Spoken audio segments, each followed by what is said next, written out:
here. This is sort of the maybe the Greek ideal in relationships of some kind.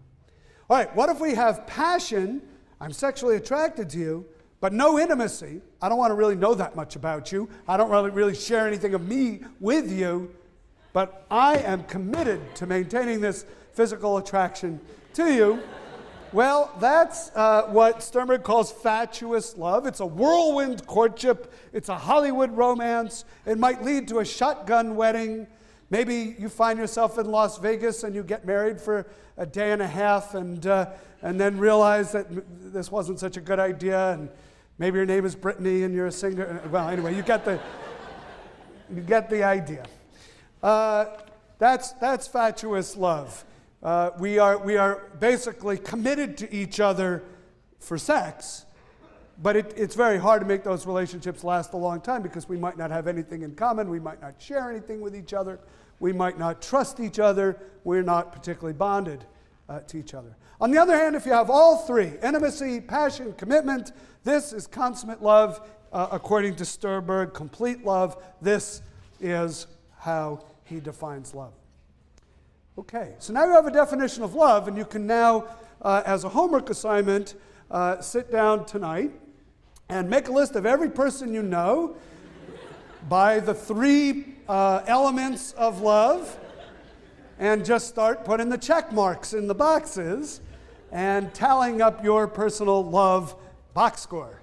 And we don't want to collect those, we don't even want to see those, but you can have fun with that. Then you can ask the other people to do it too, and you can compare with each other. And, if you all survive this exercise, you'll be better for it. What doesn't kill you makes you stronger. That's the idea behind that exercise. All right. Now, the social psychology of love really has been a social psychology of attraction. What makes people find each other attractive? What makes them want to be intimate? What makes them physically desirable to each other? What might lead to a commitment, a decision to make a commitment to make the relationship last? This is just so nice. I'm giving this lecture on love, and the two of you are holding hands here in the front row. It's really, it's just great.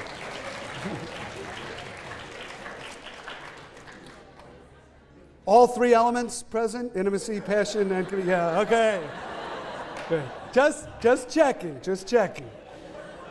Okay, so what's interesting about the social psychology of attraction is it has focused on 7 variables.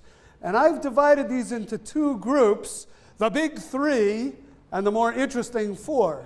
And I call them the big 3 are 3 variables that the effects are so powerful that they almost don't need to be discussed in much detail. The more interesting 4 are the ones I'm going to focus on in this lecture because they're a bit more subtle and they may be things that you've never heard of before. But let's quickly talk about the big 3. The way to understand the big 3 is with the phrase, all other things being equal. All other things being equal, people who find themselves in close spatial proximity to each other, like sharing an armrest in a lecture, will be more likely to be attracted to each other and form a romantic relationship. Okay? All other things being equal.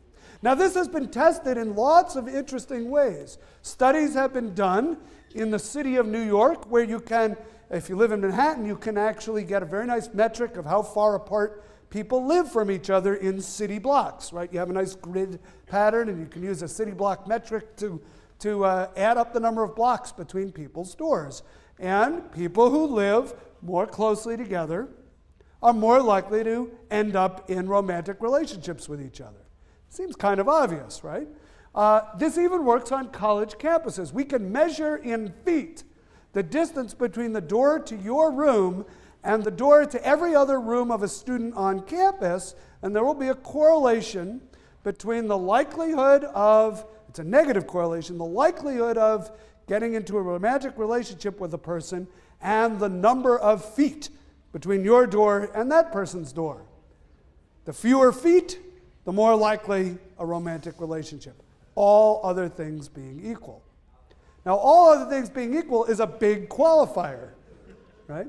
But if we could statistically control for every other variable, all I'd need to do is measure the distance from your door to everybody else's door on campus, and I could chart out who's going to fall in love with whom on the Yale campus. Now, this idea, in a way, is, I don't know, maybe it's a little counterintuitive. There's a kind of cultural myth around the stranger, the person you don't know, who you who you fall in love with, and that is not likely to be the case if it's the person who's nearby, right? And you'll see as we go through the other two big three that there's a kind of repetition of this theme. It isn't the stranger you fall in love with. All right, let's continue down. Similarity. You've probably heard the phrase, birds of a feather flock together, and that's true when it comes to romance. On any dimension that psychologists have measured in these kinds of studies, when people are more similar, they are more likely to find each other attractive. This could be obvious things like height or age, but it also could be things like attitudes toward capital punishment, preference for the Red Sox over the Yankees, right? All of these are dimensions of similarity. All things being equal, the more similar, the more likely you'll find each other attractive. So opposites don't really attract. Birds of a feather may flock together, but opposites don't really attract each other.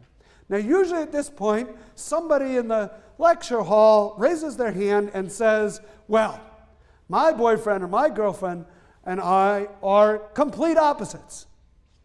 And how do you account for that, Professor Salovey? And I usually look at them and I say, good luck to you. And of course, all things might not be equal. There may be other variables at play here, but all things being equal, similarity does not breed contempt. Similarity breeds attraction. Okay? Isn't it interesting we have all of these common sayings that contradict each other, and then empirically some of them turn out to have more evidence supporting them than others. So opposites attract, not much evidence. Similarity breeds contempt, not much evidence. Birds of a feather flock together, yeah, there's some evidence for that idea. Finally, familiarity. Familiarity, we tend to fall in love with people in our environment with whom we are already familiar. The idea that some enchanted evening we will see a stranger. Where are the new blue when you need them? Some enchanted evening you will see a stranger across a crowded room. Right? What musical is that from? South Pacific, very good. You will see a stranger across a crowded room. That's kind of a cultural myth. Of course it happens. But much more common is somebody you already know, somebody you have seen repetitively, you suddenly find attractive, and a relationship forms. Okay? So the big three, people who are similar to you, people who are already familiar to you, people who are nearby in space, these are the people, all things being equal, that you will find attractive.